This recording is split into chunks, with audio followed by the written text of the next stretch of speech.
उसके बावजूद power of attorney के जरिए मैंने उस केस को फाइल किया। तो पहले तो मुझे बहुत सारे कानून कोर्ट में वही दिखाने पड़े कि क्या एक पाकिस्तानी व्यक्ति पावर ऑफ अटॉर्नी के जरिए से भारत में केस फाइल कर सकता है।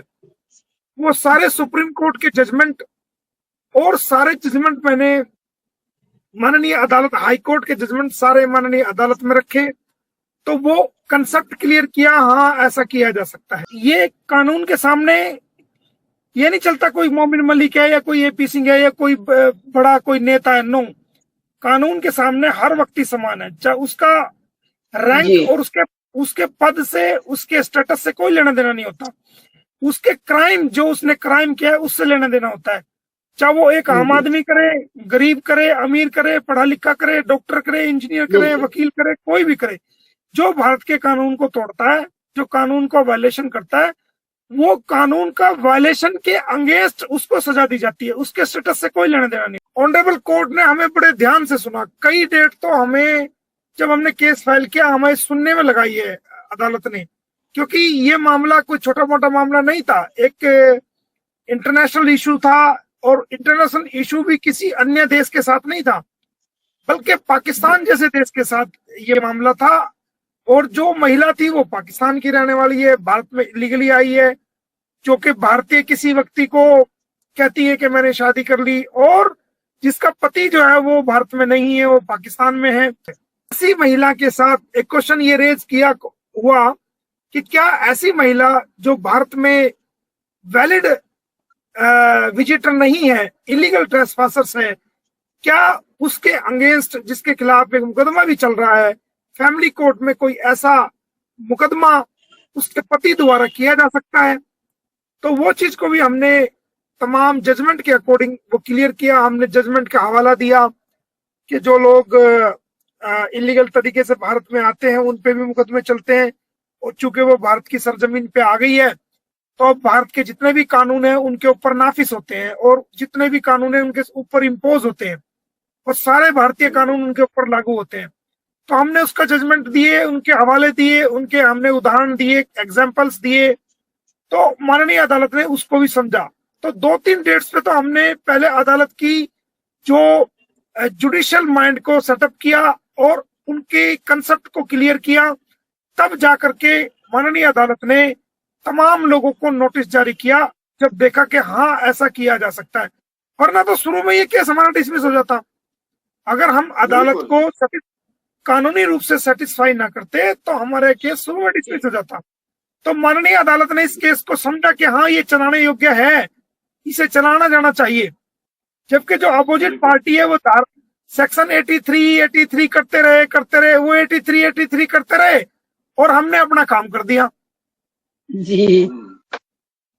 तो देख रहे हो, आपके पंडित जी को भी नोटिस हुआ, सचिन को भी नोटिस हुआ, खुद 83 वाले भैया को भी नोटिस हुआ, और सीमा को भी नोटिस हुआ, और वो पंडित जी भी पेश हुए और उन्होंने अपना जवाबनामा दाखिल किया विद एफिडेविट इस डेट पर कि जी मैंने कोई शादी इनके बीच में नहीं कराई, ना मैंने कोई फेरे कराए, इन्होंने तो एनिवर्सरी मनाई है, मेरा उससे कोई लेना देना नहीं।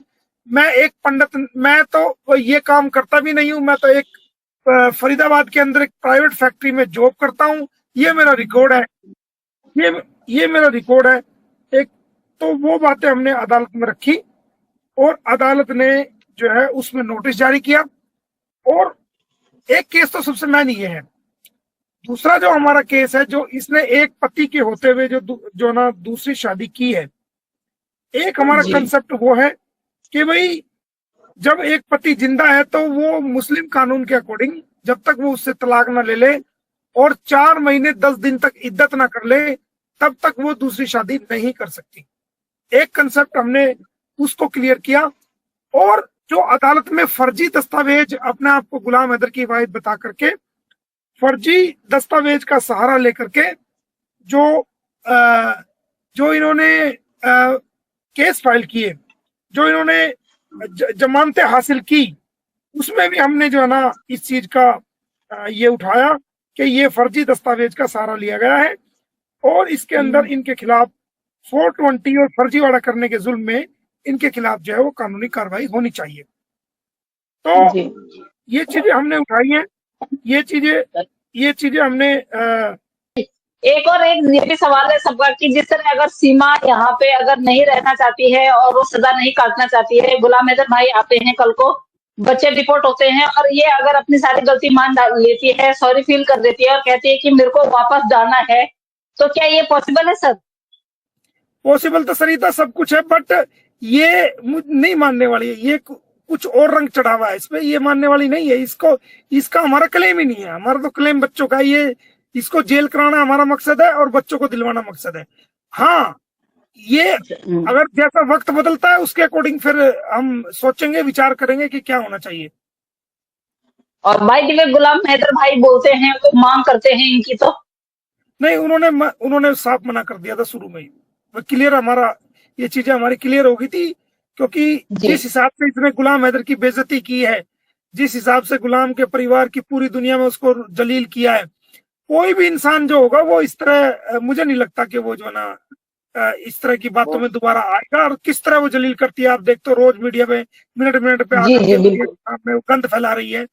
तो जी ऐसी औरत को माफी के काबिल नहीं है वो औरत। देखिए, सबसे पहला जो मेन केस है हमारा, जो सीमा हैदर ने ये कहा कि भाई हमारी मैरिज हो गई है और एनिवर्सरी जो मनाई, हालांकि दुनिया को पागल बनाने की कोशिश की। वो एनिवर्सरी नहीं, इन्होंने वो मैरिज करने की कोशिश करी है, वो जो एनिवर्सरी के नाम पे। और बाकायदा फेरे डाले हैं, बाकायदा सब कुछ किया है और कह दिया ये कि हम तो एनिवर्सरी मना रहे हैं।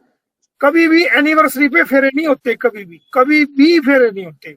डबल फेरे हिंदू हिंदू रीति रिवाज के अनुसार फेरे जो हैं 7 जन्मों का एक बंधन है और वो केवल एक बार होते हैं फेरे, बार बार नहीं होते फेरे, एक बार फेरे होते हैं। हाँ, कोई सेलिब्रेशन अगर है या बच्चों की इच्छा है, बच्चे बड़े बड़े हो गए हैं तो अपने जो बुजुर्ग माँ बाप है उनकी खुशी के लिए वो कर दे, वो एक अलग चीज है। बट हिंदू धर्म के अनुसार और कानून के अकॉर्डिंग वो एक ही बार होते हैं। तो वो एक सबसे बड़ा ये था कि भाई दुनिया को पागल बनाने वाली बात थी, मूर्ख बनाने वाली बात थी, गुमराह करने वाली बात थी। तो हमने उस मैरिज को चैलेंज किया। हमने सीमा हैदर को पार्टी बनाया, उसके अंदर सचिन को पार्टी बनाया। उनके मुंह बोले भैया जिसने ये प्रोग्राम ऑर्गेनाइज किया, जिसका माइंड यूज किया गया, उसको पार्टी हमने बनाया। जिस शख्स ने वो फेरे कराने की कोशिश की, हमने उस जो जैसे हमारे मौलवी होते हैं ऐसे उन पंडित जी होते हैं जिसने फेरे कराए, हमने उनको पार्टी बनाया। और माननीय अदालत में, सेशन कोर्ट, फैमिली कोर्ट में, गौतम बुद्ध नगर कोर्ट में हमने केस फाइल किया। साथ साथ हमने उनकी मैरिज को, एनिवर्सरी को चैलेंज किया। साथ साथ बच्चों के जो धर्म परिवर्तन और जो इनके धर्म परिवर्तन हुए हैं, सब सीमा का जो धर्म परिवर्तन किया गया है उसको हमने कानून का हवाला देकर के चैलेंज किया। ये कानून के सामने ये नहीं चलता कोई मोमिन मलिक है या कोई एपी सिंह है या कोई बड़ा कोई नेता है। नो, कानून के सामने हर व्यक्ति समान है, चाहे उसका रैंक और उसके पद से, उसके स्टेटस से कोई लेना देना नहीं होता। उसके क्राइम, जो उसने क्राइम किया है उससे लेना देना होता है। चाहे वो एक आम आदमी करे, गरीब करे, अमीर करे, पढ़ा लिखा करे, डॉक्टर करे, इंजीनियर करे, वकील करे, कोई भी करे, जो भारत के कानून को तोड़ता है, जो कानून को वायलेशन करता है, वो कानून का वायलेशन के अगेंस्ट उसको सजा दी जाती है। उसके स्टेटस से कोई लेना देना नहीं। ऑनरेबल कोर्ट ने हमें बड़े ध्यान से सुना। कई डेट तो हमें, जब हमने केस फाइल किया, हमें सुनने में लगाई है अदालत ने, क्योंकि ये मामला कोई छोटा मोटा मामला नहीं था, एक इंटरनेशनल इशू था। और इंटरनेशनल इशू भी किसी अन्य देश के साथ नहीं था, बल्कि पाकिस्तान जैसे देश के साथ ये मामला था। और जो महिला थी वो पाकिस्तान की रहने वाली है, भारत में इलीगली आई है, जो कि भारतीय किसी व्यक्ति को कहती है कि मैंने शादी कर ली, और जिसका पति जो है वो भारत में नहीं है, वो पाकिस्तान में है। उसके बावजूद पावर ऑफ अटॉर्नी के जरिए मैंने उस केस को फाइल किया। तो पहले तो मुझे बहुत सारे कानून कोर्ट में वही दिखाने पड़े कि क्या एक पाकिस्तानी व्यक्ति पावर ऑफ अटॉर्नी के जरिए से भारत में केस फाइल कर सकता है। वो सारे सुप्रीम कोर्ट के जजमेंट और सारे जजमेंट मैंने माननीय अदालत, हाई कोर्ट के जजमेंट सारे माननीय अदालत में रखे, तो वो कंसेप्ट क्लियर किया, हाँ ऐसा किया जा सकता है।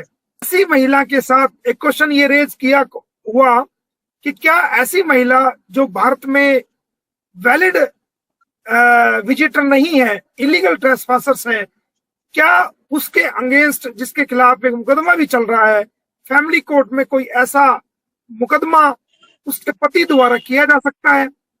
तो वो चीज को भी हमने तमाम जजमेंट के अकॉर्डिंग वो क्लियर किया। हमने जजमेंट का हवाला दिया कि जो लोग इलीगल तरीके से भारत में आते हैं उन पे भी मुकदमे चलते हैं,